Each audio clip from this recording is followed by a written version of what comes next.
हृदय आपलं हे सगळ्यात महत्वाचं अवयव आहे शरीरातलं. ते आपलं एक पंचमुठी एवढं असणारं अवयव जे आपल्या छातीच्या मधोमध असतं आणि थोडं डाव्या बाजूला वळलेलं असतं. तर याचं प्रमुख काम म्हणजे पंपासारखं असतं, जे आपल्या शरीरातले वाईट जे पेशी असतात यातून जे निर्माण होणारे वाईट घटक असतात ते हृदयापर्यंत पोहोचून ते हृदय ते घटक फुफ्फुसांपर्यंत पोहोचवतं आणि ते शुद्ध होऊन परत हृदयाकडे येतं आणि ते शुद्ध असलेलं रक्त पूर्ण शरीरात पसरवणं हे हृदयाचं महत्वाचं काम आहे. हृदयरोग हा शब्द जरी उच्चारला की आजही अनेकांना कापलं पडतं. ज्यांना हृदयरोग होतो किंवा ज्या कुटुंबात हृदयरोग होतो ना त्यांना कळतं की परेशानी काय असते. पण हा जो हृदयरोग म्हणतो म्हणजे हा हृदयरोग असतो काय? प्रत्येक फक्त हार्ट अटॅक म्हणजे हृदयरोग का त्याचा आणखी काय आहे? हृदयरोग असतो काय? तर हृदयरोग एक मोठी टर्म आहे, त्याच्यामध्ये संबंधित वेगवेगळ्या घटकांचे आजार हे इन्क्लुडेड असतात. त्यात प्रमुख म्हणजे हृदयाला जी रक्तवाहिनी रक्तपुरवठा करतात तिला कोरोनरी आर्टरी म्हणतात. त्याला असलेले आजार त्याला कोरोनरी आर्टरी डिसीज असं म्हणतात आणि हेच सगळ्यात महत्वाचं हृदयरोगाचं कारण आहे. त्याच्यामुळे हृदयाला जे रक्तपुरवठा होतो तो कमी पडून हृदयाचं अटॅक येणं हा प्रकार होऊ शकतो. दुसरं हृदयरोगाचे कारण म्हणजे हृदयाच्या ज्या झडपा असते ज्याला व्हॅल्व्ज म्हणतात त्याचं जे काम करण्याची क्षमता असते ती कमी होऊन त्याच्यामुळे पण हृदयाचा आजार होऊ शकतो.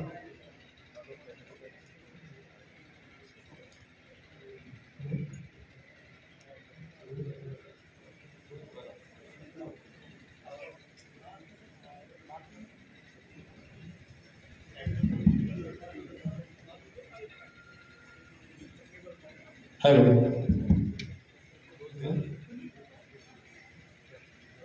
Hello hello.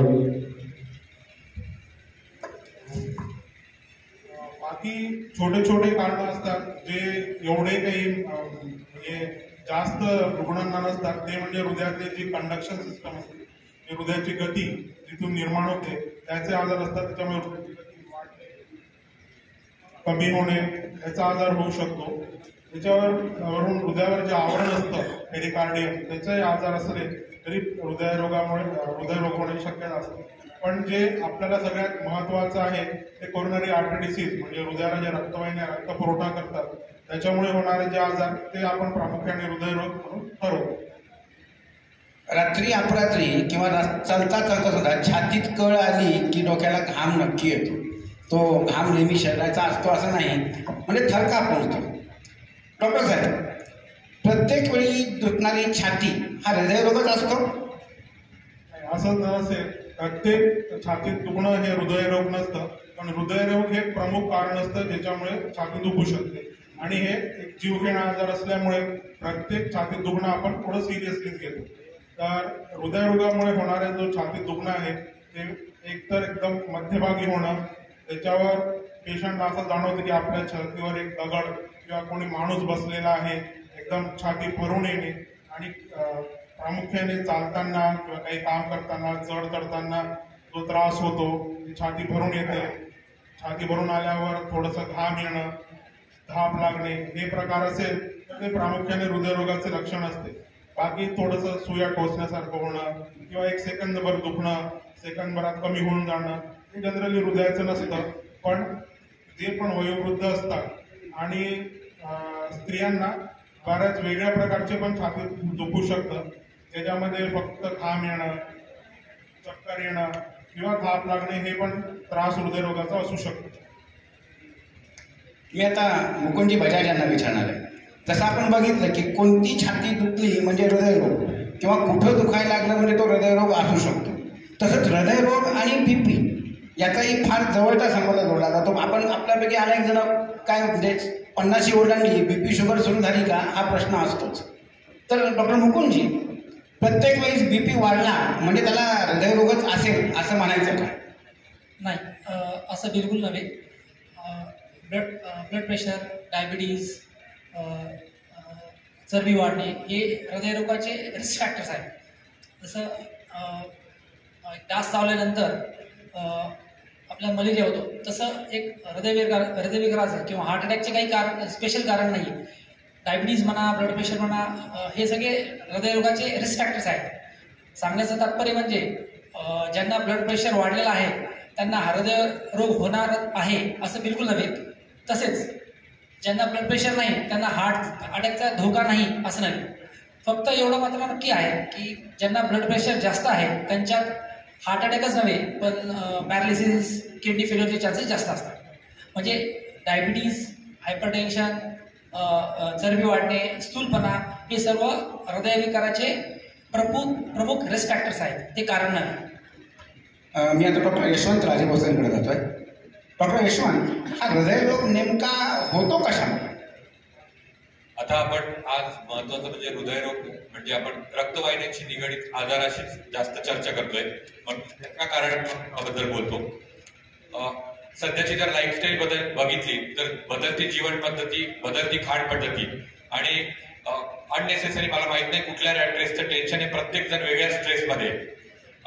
तर या सगळ्या गोष्टींमुळे हृदयाच्या रक्तवाहिन्या म्हणजे ज्याला आपण आर्टरी म्हणतो त्यामध्ये वेगवेगळ्या प्रकारचं कोलेस्ट्रॉलचं डिपॉझिट होतं आणि त्यामुळं मुळात जो नॉर्मल डायमीटर आहे साधारणतः 4 ते 6 मिलीमीटर असतो, म्हणजे अगदी आपल्या बोटाच्या टिप इतका. आणि त्यामध्ये तुम्ही विचार करा की त्यामध्ये ज्या वेळेला हे सगळं डिपॉझिट केलं जातं ज्याला आपण क्लॉट म्हणतो आणि मग निश्चितच अडथळा निर्माण होतो आणि रक्त सहजपणे पुढे जात नाही.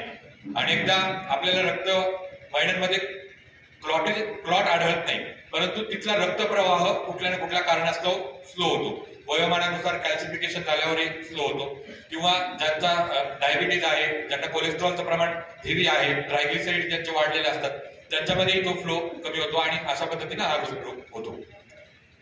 आपण अनेकदा सिनेमांमध्ये पाहतो, सगळीकडे पाहतो, काही पोस्ट म्हणजे ज्यावेळेस शालेय अभ्यासक्रमात काही पोस्टर दाखवलेले असतात तेव्हा अचानक एखाद्याला हार्ट अटॅक येतो आणि त्यावेळेस आपत्कालीन परिस्थितीत म्हणजे डॉक्टर नेमकं जे काय CPR का काहीतरी प्रकार असतो वाटतं, नेमकं काय असतं डॉक्टर यशवंत CPR?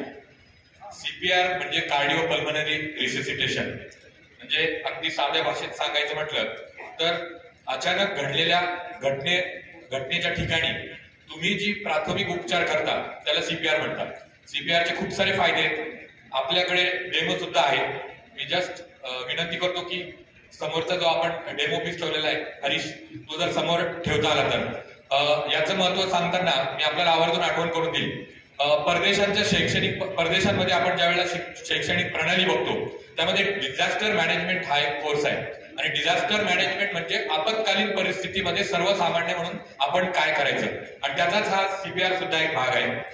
26 आकडाचं उदाहरण द्यायचं झालं तर डिझास्टर मॅनेजमेंटचा मी फायदा असा सांगूया की हॉटेल ताजमध्ये ज्या वेळेला गोळीबार झाला त्या ठिकाणी परदेशी सुद्धा नागरिक होते, परंतु मृत्यू झालेल्या मध्ये जर बघितलं तर भारतीयांचं प्रमाण जास्त होतं. कारण जे कोणी अतिरेकी रायफल त्यांच्या कमरेच्या उंचीने फिरत होते त्यावेळेला आपले लोक सैरावयाला धावत होते आणि परदेशी लोकांनी सरळ झोपलेले होते. तर हे एज्युकेशन डिझास्टर मॅनेजमेंटमध्ये दिलं जातं आणि त्याच ठिकाणी CPR सुद्धा याचं सुद्धा शिक्षण दिलं जातं. आता अनेकदा आपण ऐकतो की मॉक ड्रिल होतात, पोलीसच्या होतात, अग्निशमन दलाच्या होतात. तर माझं आवर्जून इथे बसलेल्या शिक्षक आणि प्राध्यापकांना आव्हान राहील की आपण आपल्या शाळेमध्ये सुद्धा या प्रकारची CPR ची ड्रिल घेऊ शकतो, जे मी आपल्याला थोडक्यात एक्सप्लेन करणार आहे, जेणेकरून शालेय विद्यार्थ्यांपासून तर वयोगटातल्या सर्वच वयोगटातल्या लोकांना एक्झॅक्टली अटॅक आला किंवा एखादा रुग्ण कोलॅप्स झाला तर काय करायचं याचा आपल्याला एक छोटंसं प्रात्यक्षिक देतो.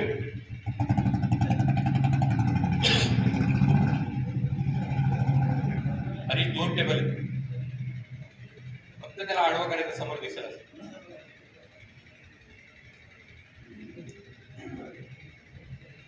याच्यामध्ये आपण एकदम सोपं आहे. एअरवे ABC, जसं आपण ABC शिकतो तसंच A म्हणजे एअरवे, B म्हणजे ब्रीदिंग. एअरवे म्हणजे तुमचं श्वसन नलिका, B ब्रीदिंग म्हणजे तुमचा श्वास चालू आहे का नाही आणि C सर्क्युलेशन म्हणजे तुमचा रक्तप्रवाह आहे का नाही. आता इकडे समोर एक जसं रामदास उपाध्यायांचे तुम्ही बरेचसे बाहुले बघितले असतील तशाच पद्धतीचा हा आमचा एक बाहुला आहे जो की या ट्रेनिंग करता इंटरनॅशनली ऍक्सेप्टेड आहे.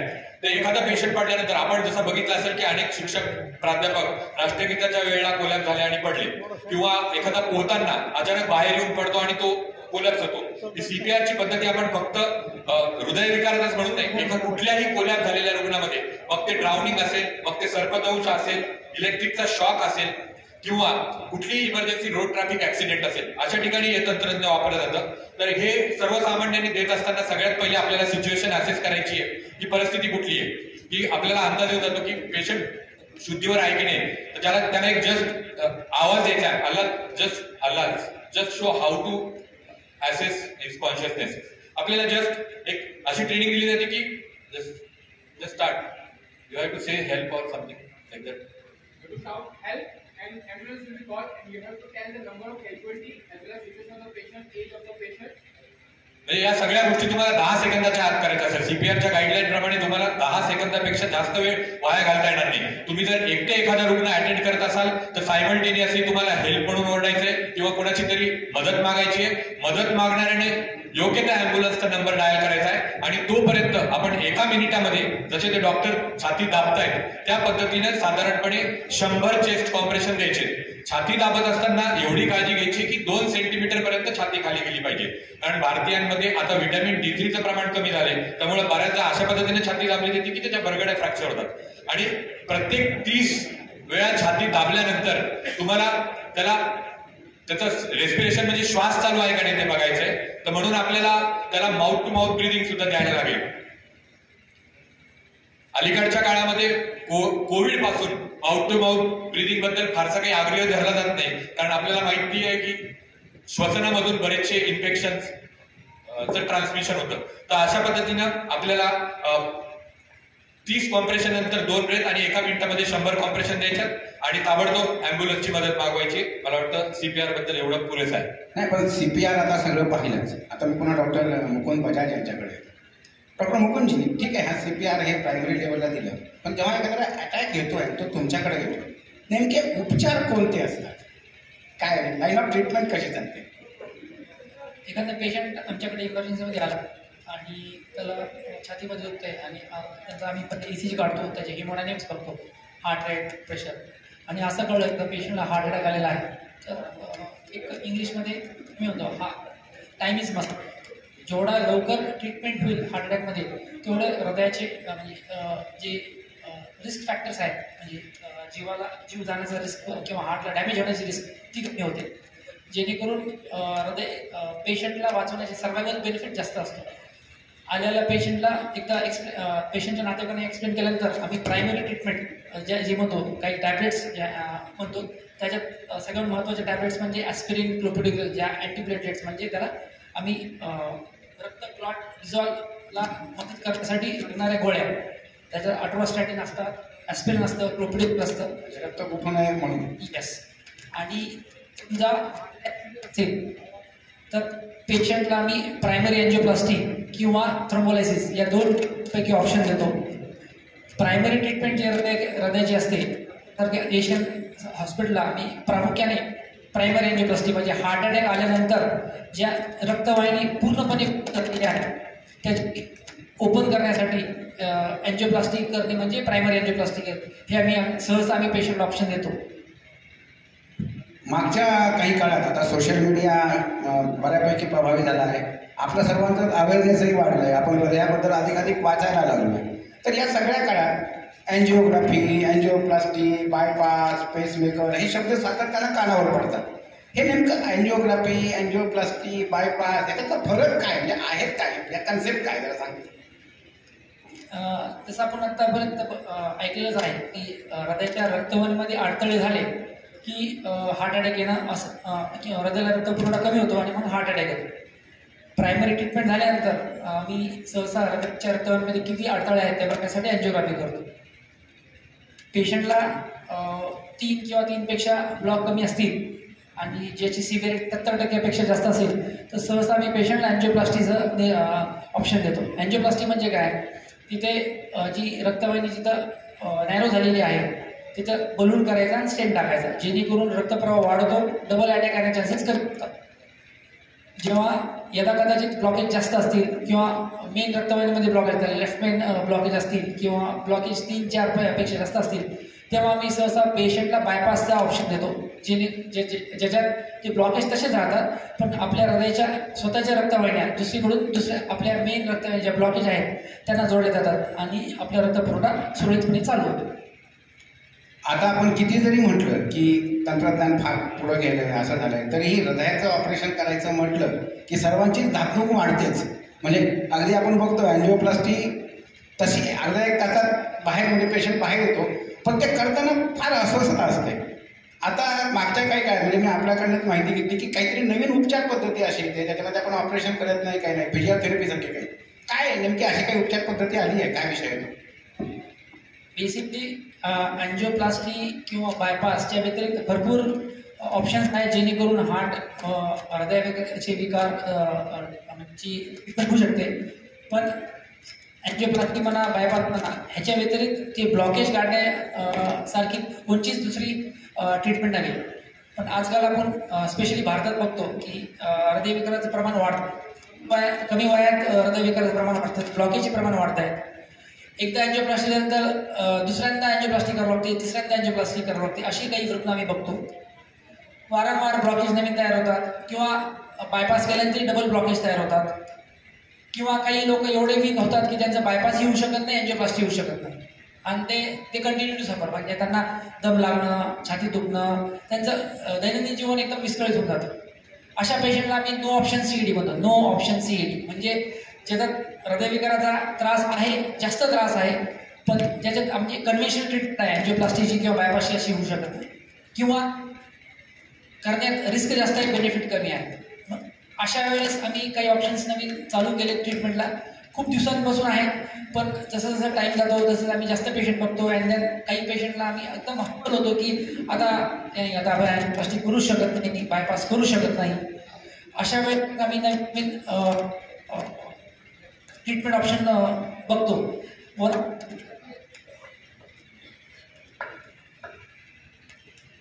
त्याच्यातली एक ट्रीटमेंट ऑप्शन म्हणजे EECP, enhance external counter pulsation. फार सोपी ट्रीटमेंट आहे, ज्याच्यात बलून थेरपीनं, काउंटर पल्सेशन थेरपीनं हृदयाच्या छोट्या छोट्या रक्तवाहिन्या ओपन करण्याची आम्ही प्रक्रिया करतो. बऱ्याच वेळेस 90% चान्स आहे ते सक्सेसफुल होईल. एक ध्यानात राहायला पाहिजे की या ट्रीटमेंटमुळे जसे अँजिओप्लास्टीमुळे किंवा बायपासमुळे ब्लॉकेज निघतात, असे काही ब्लॉकेज निघत नाहीत. पण ब्लॉकेज असलेले जेव्हा काढू शकत नाहीत किंवा काढण्यात फार जास्त धोका आहे, अशा वेळेस पेशंटला जेव्हा जास्त त्रास आहे तेव्हा छोट्या छोट्या रक्तवाहिन्या म्हणजे त्याला मायक्रो सर्क्युलेशन म्हणतो, हे इम्प्रूव्ह करून मोठ्या रक्तवाहिन्यांमधला जो त्याच्यावर जो भार आहे तो कमी करतो, जेणेकरून पेशंटचे सिम्पटम्स आहेत म्हणजे दम लागणं, छाती दुखणं किंवा वारंवार हॉस्पिटलमध्ये ॲडमिट होणं, अशी ह्याचे प्रमाण कमी होऊन जातं. त्याला EECP म्हणतो. ही ट्रीटमेंट सोपी आहे, but it's not mainstream treatment, he just supplementary treatment आहे. ट्रीटमेंट मध्ये काही रिस्क नाही आहे, ॲडमिट व्हायची गरज नाही आहे. फक्त ही treatment over the period of time चालते. तशी 35 दिवस चालते. म्हणजे आठवड्यातून 5 दिवस यावं लागतं, अशी 7 आठवडे पेशंटला यावं लागतं. सुरुवातीच्या काही काळात असे भरपूर पेशंट बघितल्यानंतर आम्ही एशियन हॉस्पिटलला अशी ट्रीटमेंट चालू केलेली आहे. मी स्वतः ट्रेनिंग अशा ट्रीटमेंटची एशियन हार्ट इन्स्टिट्यूटला गेले, त्यांनी ऑलमोस्ट 10-15 वर्षापासून ट्रीटमेंट अशी चालू केलेली आहे आणि मागच्या 4-5 वर्षात आम्ही एशियनमध्ये पण अशी ट्रीटमेंट चालू केलेली आहे. आणि इफ व्यवस्थित प्रकारे पेशंट सिलेक्ट केले तर ऑलमोस्ट 90% पेशंट्समध्ये रिझल्ट भेटतो. शेटे सरांना सांगतो ही ट्रीटमेंट ऑप्शन जे आहे ते आयुष्यमान भारत किंवा महात्मा फुलेमध्ये नाही आहे, पण तमिळनाडू स्टेट गव्हर्नमेंटनी त्यांच्या आपल्या स्टेट हेल्थमध्ये त्यांना इन्क्लूड केलेलं आहे आणि बरेच पेशंट त्याचा लाभ होतो.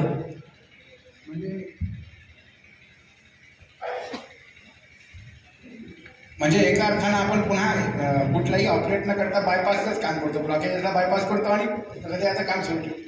ही कितपत टेस्टेड अँड ट्रस्टेड आहे?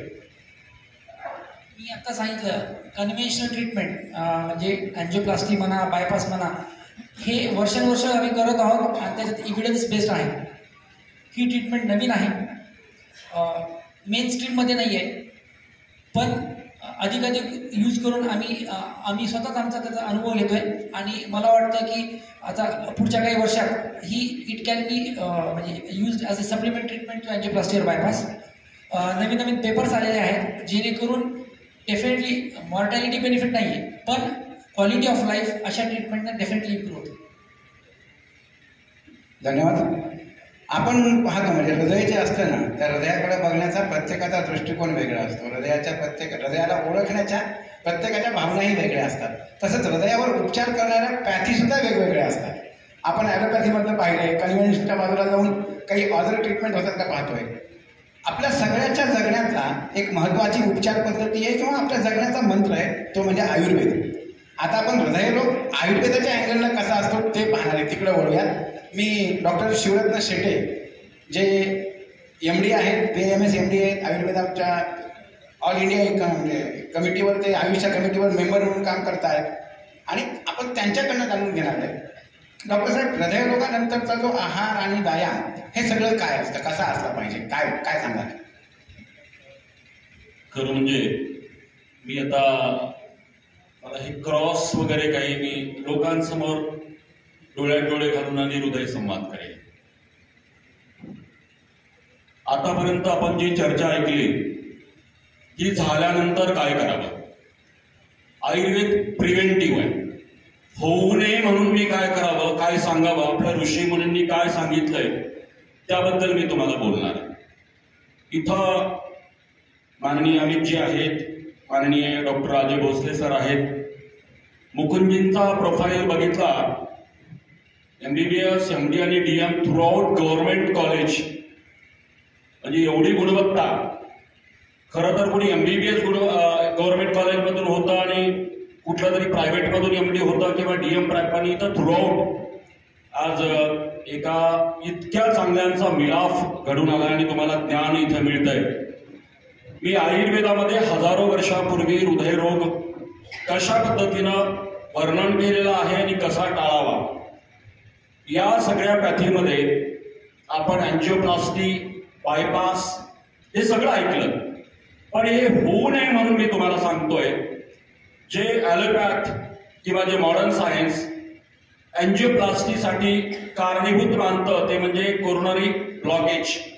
म्हणजे तुमच्या लोकभाषेत सांगतो मी, हृदय सगळ्या शरीराला रक्तपुरवठा करत असतं. मी वैद्यकीय भाषा वापरत नाही, कारण आज इथे मी लोकसंवाद करतोय, लोकांना कळेल ही भाषा वापरणार.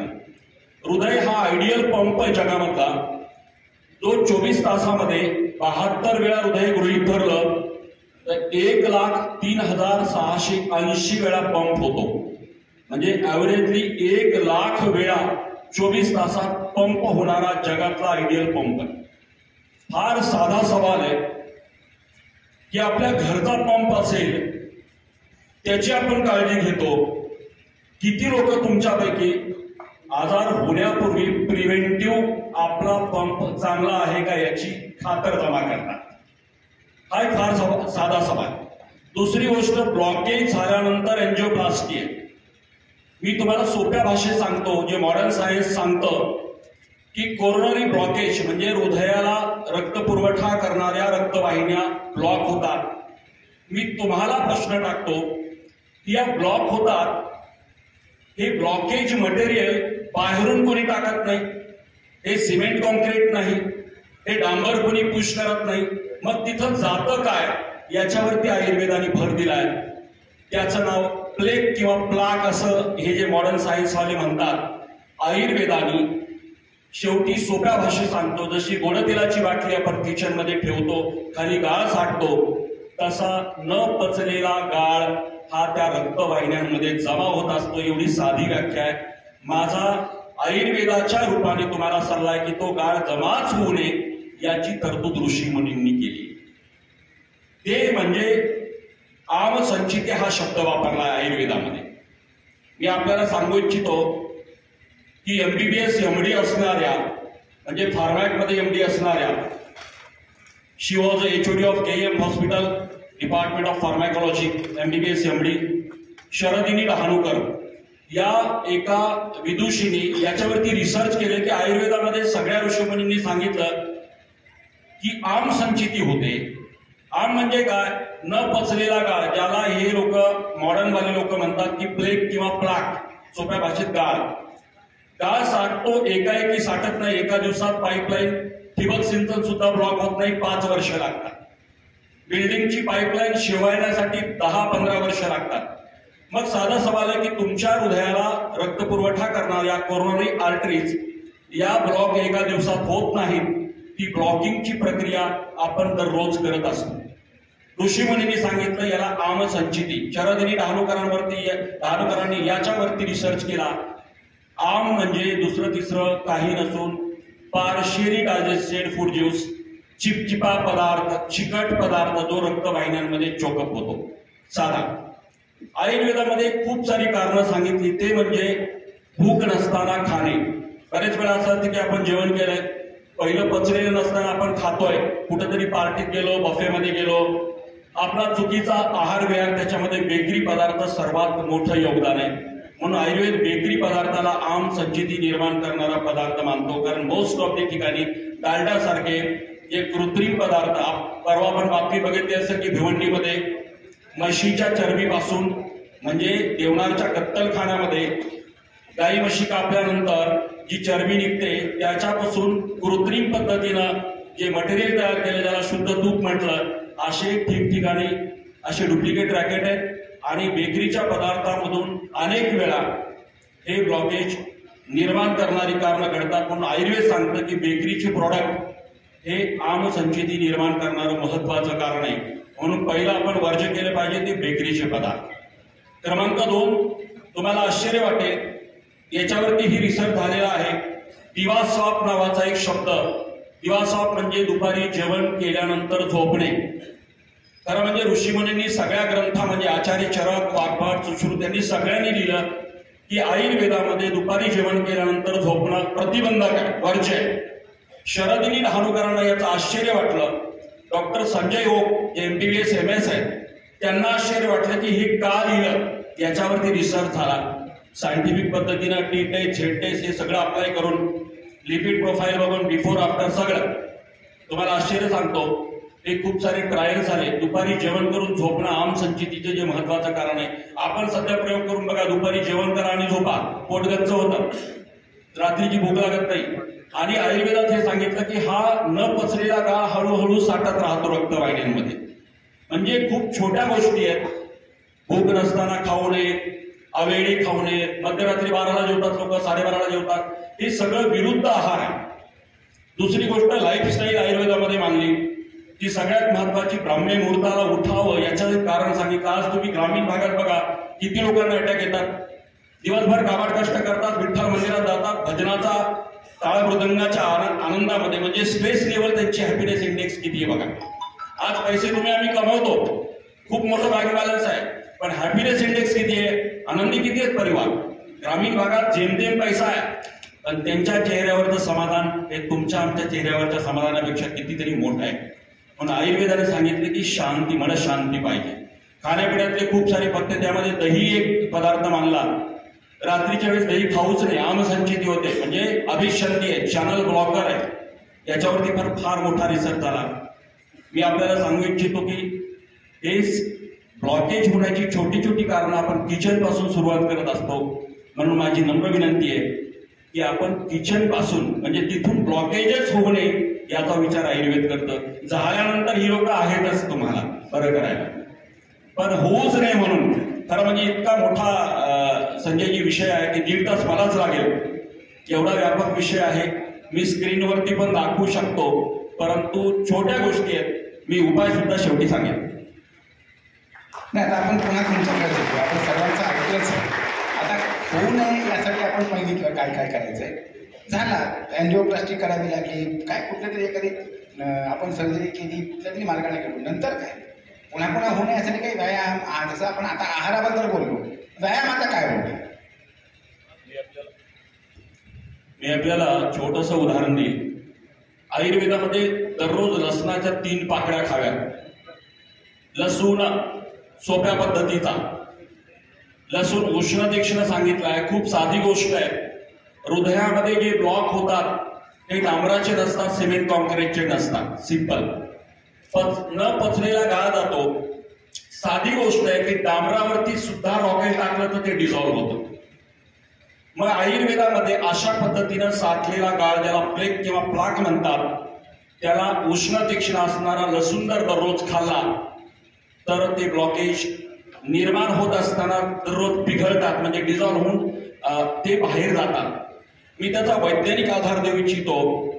Garlic contain allyl propyl disulphide, म्हणजे गार्लिक म्हणजे लसणामध्ये ॲलिल प्रोपिल डायसल्फाइड नावाचं केमिकल आहे. It has a triple action. One is vasodilatory action, number 2 anti lipidemic म्हणजे कोलेस्ट्रॉल डिझॉल्व्ह करतं, आणि सगळ्यात महत्वाची त्या लसणामध्ये असणाऱ्या ॲलिल प्रोपिल डायसल्फाइडची ऍक्शन आहे ते म्हणजे ज्या पद्धतीनं क्लोपिनेग्रॉल वगैरे काम करतं, अँटी प्लॅटलेट ऍग्रिगेशन ऍक्टिव्हिटी, म्हणजे रक्ताची गुठळीच होऊ देत नाही. जे ऍस्पिरिन काम करतं, जे क्लोपिनेग्रॉल काम करतं, ते लसणामध्ये असणारा ॲलिल प्रोपाइल डायसल्फाइड एपीडी जे आहे हे रक्त म्हणजे प्लॅटलेटला एकत्र येऊ देत नाही, आणि प्लॅटलेट एकत्र नाही आले तर रक्ताची गुठळी होत नाही. म्हणजे साधा लसूण सुद्धा तुम्हाला हृदयरोगाच्या अनेक कारणांपैकी, मी एकमेव कारण सांगत नाही, अनेक कारणांपैकी महत्वाच्या कारणाला वजा करू शकतं. आता राहिला प्रश्न संजयजींनी जे विचारलं, याच्यामध्ये घरगुती उपाय, खरं सांगतो, दुपारी जेवण करून झोपायचं नाही, रात्रीच्या वेळी दही खायचं नाही, भूक नसताना टाकायचं नाही. हे काय गोडाऊन नाही, कोणीतरी आग्रह केला, समोसा टाकला, वडापाव, त्याच्या चेहऱ्याला काय वाटतं म्हणून स्वतःच्या पोटाचं गोडाऊन करायचं नाही. फर्स्ट नाही म्हणायचं शिका. आता मी जर 12 वाजता जेवलो आणि किती व्हीआयपी आला 1:30 वाजता, त्याला बरं वाटावं म्हणून मी त्याच्यासोबत कधी पोहे वडापाव शेअर करत नाही. का? मला माहिती हे ब्लॉकेजचं कारण आहे, छोटं कारण. मला त्या कारणामध्ये, मला सोपं आहे तुम्हाला सांगायला, की ब्लॉकेज निर्माण होणारी कारणं तुम्ही टाकूच नका ना. पाईपलाईन एका दिवसात ब्लॉक होत नाहीये. त्यामुळे छोटे छोटे कारण आहेत. हे जास्त आपण ढाबा संस्कृती, ग्रेव्ही, कधी बायकोला म्हणतो तुझ्या हाताला चवच नाही, पण बाहेर ज्या पद्धतीनं ग्रेव्ही 1 महिना 15 दिवस ती पुन्हा पुन्हा फ्राय करते. आणि दुसरी गोष्ट, रिकरंट यूज ऑफ ऑइल, म्हणजे कुठल्याही ढाब्यावरती, हॉटेलवरती आज तळलेलं तेल पुन्हा दुसऱ्या दिवशी वापरतात. हे सगळ्यात घातक आहे. फ्री रॅडिकल्स तयार करतात, म्हणजे कॅन्सरचं सुद्धा ते कारण आहे. म्हणून मी लोकांना म्हणतो की तुम्हाला भजे खायची इच्छा आहे ना, खा ना सणावाराला घरी, कारण तळलेलं तेल आपण रिपीट तळत नाही, दिव्याला वापरतो, फेकून देतो. पण बाहेर हातगाड्यापासून ते 3 स्टार पर्यंत तळलेलं खाऊ नका, कारण पुन्हा पुन्हा यूज केलेलं ऑइल हे कॅन्सरचं पण एक कारण आहे. म्हणजे छोट्या छोट्या गोष्टी, आपण सिंपल डाएटवरती या, सात्विक अन्न खा, भूक नसताना टाकू नका आणि भूक लागल्यानंतर थांबू नका, सोप्या पद्धतीनं. आणि आपल्या महत्वाच्या गोष्टीला मी येतो की 2 प्राणायाम जर तुम्ही करू शकला, 2 प्राणायाम, ते म्हणजे भ्रामरी आणि ओंकार. याचा विज्ञानाचा आधार मी आपल्याला सांगू इच्छितो. हवेमध्ये 70% नायट्रोजन आहे, 20 ऑक्सिजन आहे. आपण हवा घेतो, ऑक्सिजन घेत नाही. ऑक्सिजन फक्त माणसे घेऊ शकतात, आपण हवा घेतो. एक लक्षात ठेवा, जेव्हा भ्रामरी नावाचा प्राणायाम आपण करतो, खरं तर आता डेमो द्यायला मला माईक हा स्टँडवरती लागेल. सोपी पद्धत आहे, मी तुम्हाला हा प्राणायाम सगळ्याला शक्य आहे, तुम्ही घरच्या घरी करा. हॅलो,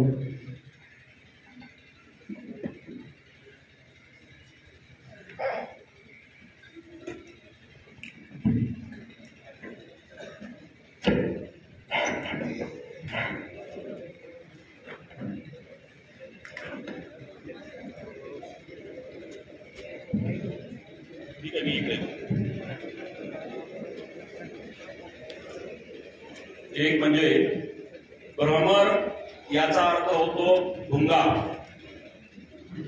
जसा फुलावरती मधमाशी किंवा भुंगा बसतो आणि बसल्यानंतर त्याच्या विंग्स म्हणजे पंखाचा कंप येतो, तसा या प्राणायामामध्ये करत असताना भ्रमर सारखा कंप येतो. याच्यावर विज्ञानाने खूप सारा रिसर्च केलेला आहे. मी आपल्याला सोप्या पद्धतीनं प्रिव्हेंटिव्ह मेजर्स म्हणजे प्रतिबंधात्मक उपाय सांगतोय. कुठलाही प्राणायाम करताना पाठीचा कणा सरळ पाहिजे, मांडी घालून बसा, अर्धपद्मासनात बसा, की एखाद्याला गुडघ्याचा प्रॉब्लेम आहे तो खुर्चीवर पण बसू शकतो, फक्त पाठीचा कणा सरळ पाहिजे, डोळे मिटलेले पाहिजेत. ब्राह्मणीमध्ये सगळ्यात महत्वाची स्टेप आहे की हे अंगठे, टिप ऑफ द थम्स, कान बंद करायची आणि 4 बोटं जी आहेत ती अलगदपणे डोळ्यावरती ठेवायची, डोळे बंद करून. सोपी पद्धत आहे. मी तुम्हाला स्टेप समजून सांगतो, तुम्ही नाही चुकला पाहिजे म्हणून. पहिली स्टेप आहे श्वास हळूहळू आत घेणे, खोलवर, जसा फुगा फुगवतो त्या पद्धतीनं. बघा, आपण हळू आवाज, हळू करून श्वास घेतोय. आधी माझ्याकडे फक्त लक्ष द्या.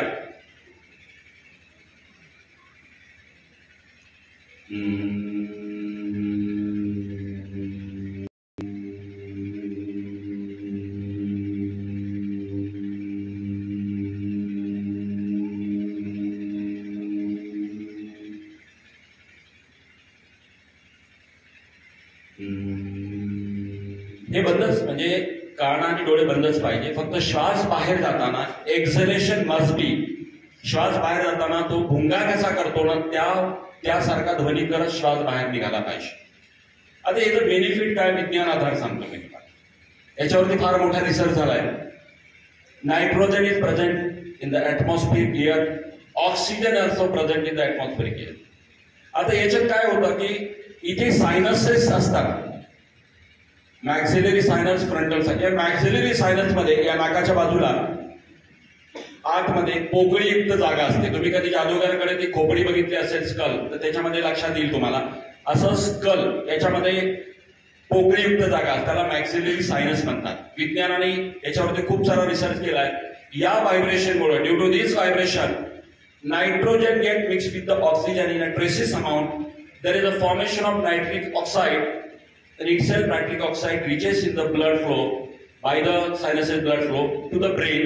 Itself nitric oxide is the anti-stress gas. म्हणजे सोप्या मराठी सांगतो, नायट्रोजन आणि ऑक्सिजनचं मिलन या कंपनामुळे होतं ट्रेसेस अमाउंट मध्ये, सूक्ष्म स्वरूपात. आणि हा नायट्रिक ऑक्साइड सायनसेसच्या रक्तप्रवाहातून मेंदूपर्यंत पोहोचवतो आणि तुमचं चिंता, भय, शोक, क्रोध, विलाप आणि अनिद्रा, 6 प्रॉब्लेम सध्या हृदयरोगाचे महत्वाचे.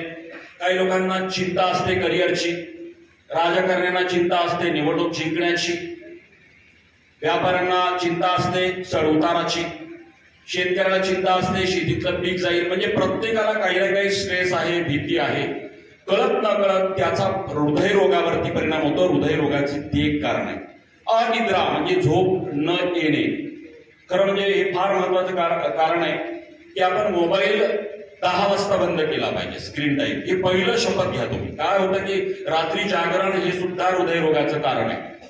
आणि आपण मोबाईल चालू ठेवला तर त्याचा सगळ्यात महत्वाचा दुष्परिणाम होतो, झोप येण्यासाठी मेलॅटोनिन नावाचं एक हार्मोन असतं ब्रेनमध्ये.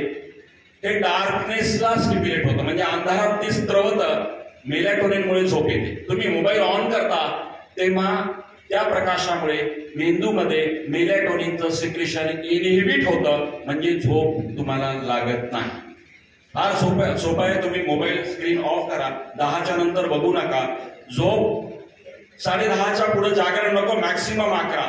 आणि पहाटे 5 ते 6 उठणं, मला वाटतं हे सुद्धा अतिशय महत्वाचं कारण आहे. मी छोट्या गोष्टींनी खरं तर वेळ संपतोय, पण जाता जाता स्ट्रेस मॅनेजमेंट बाय शिवछत्रपती सांगून मी आपली रजा घेणार. कारण मी उभारलोय, वैद्यकीय सांगतोय आणि शिवछत्रपती आलेच नाही असं कधीच होत नाही, अपवाद पण नाही. मग तुम्हाला प्रश्न पडेल की हार्ट डिसीज मध्ये महाराजांचा रोल काय, कोणती भूमिका आहे शिवछत्रपतींची?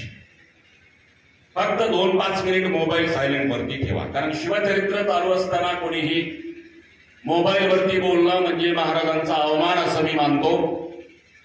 2 गोष्टी शिवछत्रपतींपासून शिकायच्या. ज्यांना हृदयरोग झालेत त्यांची कारणे मी अभ्यासली. विदर्भातला एक कॅन्डिडेट वर्धा जिल्ह्यातला सलग 3 वेळा विधानसभा हरला, 4थ्या वेळेस अटॅक आला. सोयाबीन पिकवणारा अमरावती जिल्ह्यातला शेतकरी पांडुरंग घुले त्याचं नाव, कॅल्क्युलेशन बिघडलं, सोयाबीन 6,000 वरती आला. कर्जबाजारी प्रचंड, बँकेची 101 ची नोटीस, तणावामध्ये अटॅक आला. म्हणजे कारणं छोटी छोटी आहेत. शेतकरी असेल, राजकारणी असेल, व्यापारी असेल, कोणीही असेल, प्रत्येकाची कारणं बदलतात, पण ताणतणाव मात्र कायम राहतो. भीती, चिंता, करिअर काय होईल, इनसेक्युअर फिलिंग, याला सगळ्यात एकच तुम्हाला यातनं मार्ग काढण्यासाठी चरित्र आहे, त्याचं नाव आहे शिवचरित्र. महाराजांवर संकट आलं नव्हतं का? 18,306 दिवस शिवछत्रपती जगले. 18,306 दिवसातनं बालपणाची स्वच्छंदी जीवनातले 4,000 दिवस वजा करा. उरलेलं आयुष्य लढाया मागून लढाया, युद्धामागून युद्ध, आणि प्रत्येक वेळा यमराजाचा पराभव हे सूत्र ठरलेलं. पण आयुष्यामध्ये कितीही बाका प्रसंगाला चढउतार आले, महाराज खचले नाहीत. मी एक उदाहरण सांगेल छत्रपतींच्या जीवनातलं, जे तुम्ही आम्ही स्वीकारायचं. ते कसं, त्याचा हृदयरोगाशी मॅनेजमेंट कसा रोल आहे ते मी नक्की सांगेन. महाराजांच्या आयुष्यातला सगळ्यात वाईट दिवस दिनांक 13 जून 1665, पुरंदरचा तह. शिवछत्रपतींनी सर्वस्व गमावले. बघा, आपण एखाद्या ठिकाणी अपयश आलं की बरे वाईट विचार यायला लागतात. झोप बुडते, मुलीचं लग्न जमत नाही, झोप बुडते. कर्जबाजारी पण झालं, झोप बुडते. व्यापारात अपयश आलं, झोप बुडते. अनेक बाबतीत आपली झोप बुडते. महाराज डोळ्यासमोर ठेवा, सर्वस्व गमावले. म्हणजे दिनांक 13 जून 1665 छत्रपती राजे उरलेच नाहीत. राजाचा रंग व्हावा ऐशी स्थिती आली. पुरंदरचा तह, 23 किल्ले मोगलांना द्यावे लागले. 4 लाख होऊन महसुली उत्पन्नाचा मुलूक तोही मोगलांना द्यावा लागला. अरे रेव्हेन्यू नाही, महसूल नाही, तर राज्य कसलं? तिजोरीत खडखडाट. 23 किल्ले द्यावे लागले.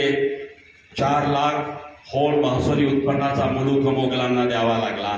त्याही पेक्षा शिवछत्रपती राजे म्हणून उरलेच नाहीत. मोगलांचे अप्रत्यक्ष 5000 मनसबदार झाले. चित्र डोळ्यासमोर उभा करा, ज्याच्या विरोधात लढायचा त्याची नोकरी पत्करल्यासारखी आहे. काय वाईट यातना झाल्या असतील. मोगलांनी सांगितलं महाराजांना, महाराज शिवाजीराजे, मिर्झाराजे जयसिंग आणि दिलेर खान आहेत. ते म्हणतात, शिवाजीराजे विजापूर पर हमला करो. महाराज विजापूरला निघाले.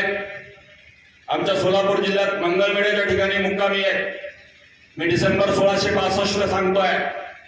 विजापूरला महाराज निघालेत. विजापूर आदिलशाहीवरती हल्ला करण्यासाठी.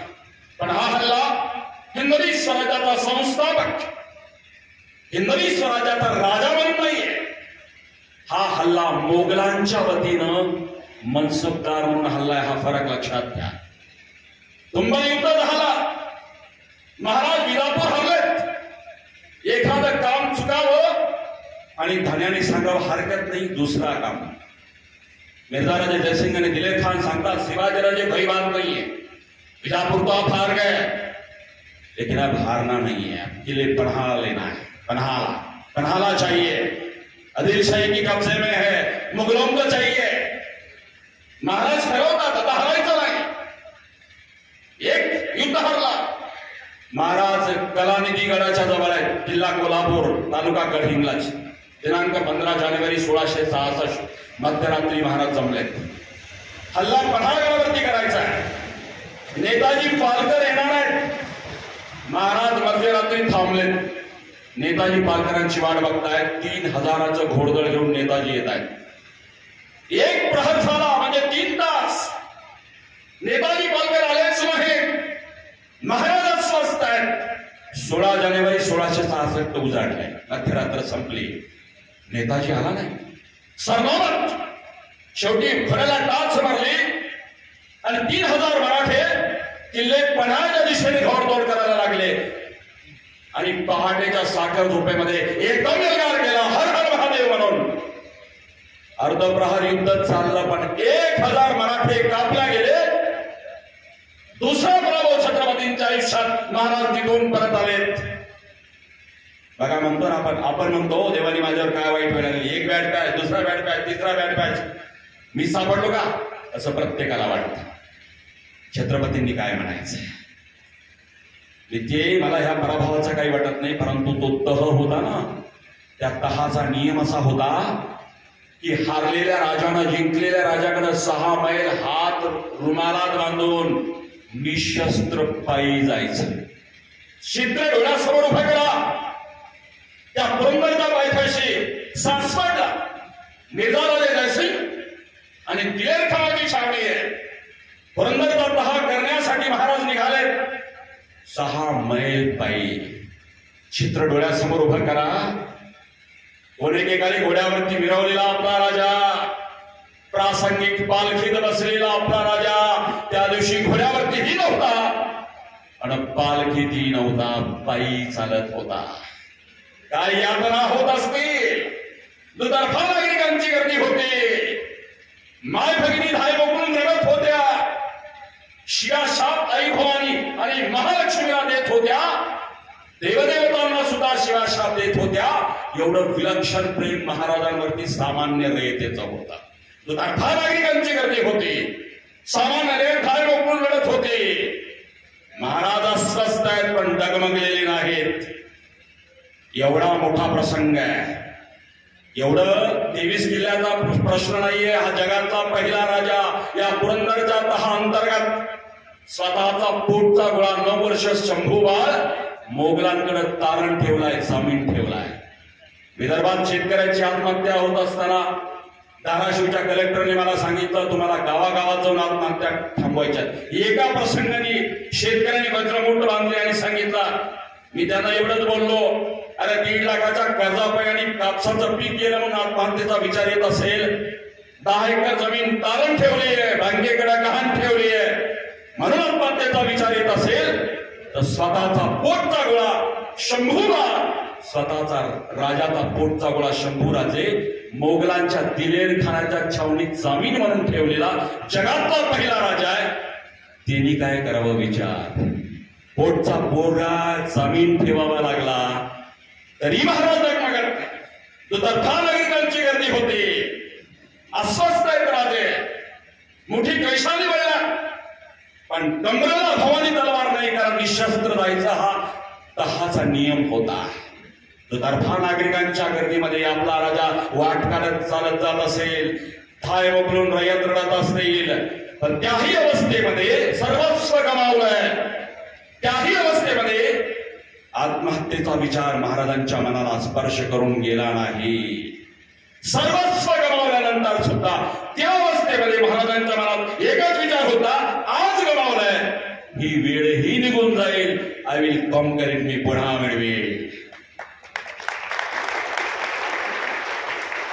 हृदयरोग टाळायचा असेल तर छत्रपतींचा फोटो घरात लावून चालणार नाही, त्यांचा विचार मेंदूत घुसवला पाहिजे. वाईट वेळ मनावर येईल, सर्वस्व संपलंय असं वाटेल तेव्हा एक कटाक्ष छत्रपतींच्या तस्बिरीकडे टाका, राजाशी संवाद साधा, तुम्हाला ती सकारात्मक ऊर्जा मिळेल. आणि चिंता, भय, शोक, क्रोध, विलाप, पाणिद्रा याच्यापासून तुम्ही कायमचं, तुम्ही कधीही निगेटिव्ह नसतो. ओमला सुद्धा मी सांगतो, आयुष्यात नकारात्मक विचार करायचा नाही. आपला जन्म, we born for the nation building. आम्ही नेहमी सांगतो आम्ही राष्ट्रासाठी जन्माला आलेलो भावंड आहोत, समर्पित.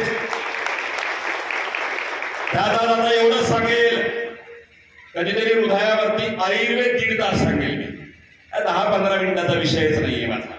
मी स्क्रीनवरती दाखवेल की मी साधी गोष्ट सांगतो की छोटी पाईपलाईन ब्लॉक होते. मुद्दाम तुमच्या लोकभाषेत मी बोलतोय, मला इंग्रजी मोठे शब्द वापरून तुम्हाला गोंधळात टाकायचं नाही.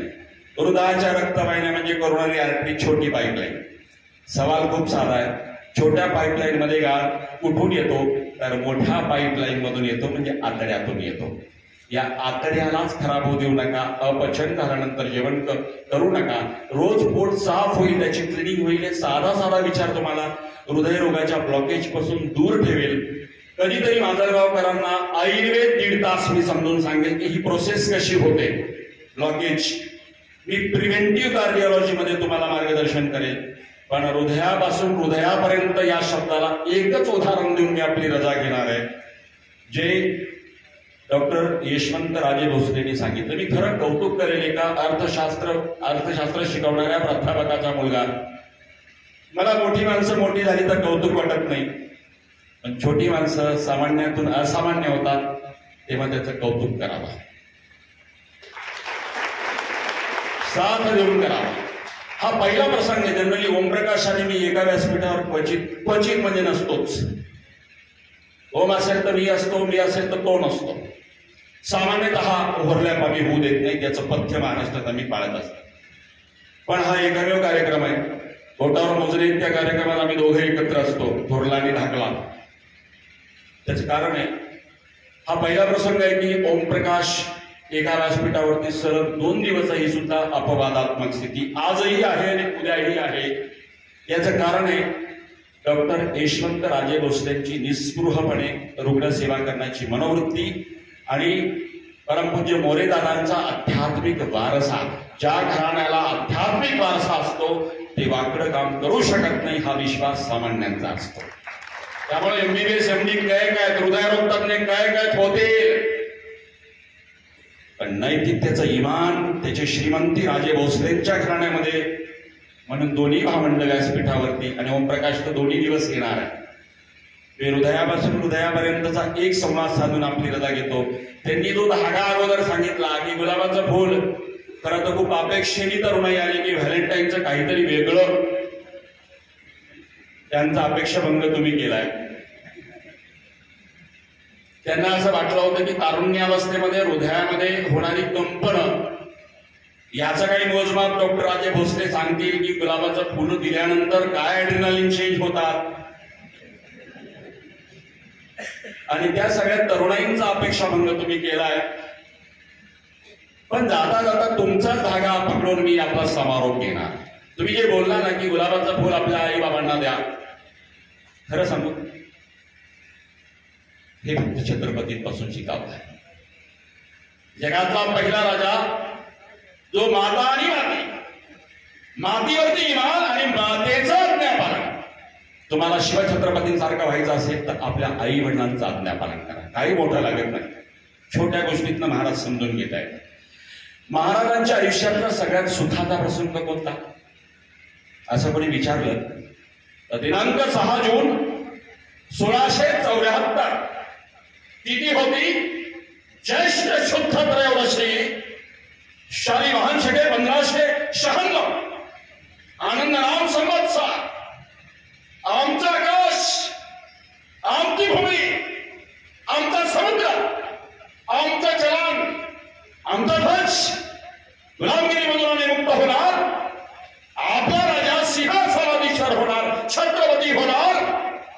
आनंद सह्याद्रीला होता, आनंद जिजाऊ साहेबांना होता, आनंद भोसले कुळाला होता, आनंद महाराष्ट्राला होता, आनंद देवदेवतांना होता. 10,000 पाहुण्या रावळांची गर्दी किल्ले रायगडावरती झाली होती. इंग्रज होते, डाच होते, पोर्तुगीज होते. रात्रंदिवस एकसारखे दिसत होते. रात्री 10,000 मशाली. दिवाळी साजरी व्हावी याचा तेजाळत होता रायगड. देवदेवतांना सुद्धा हेवा वाटत असावा की असा कोणता महोत्सव पृथ्वीवरती सुरू आहे.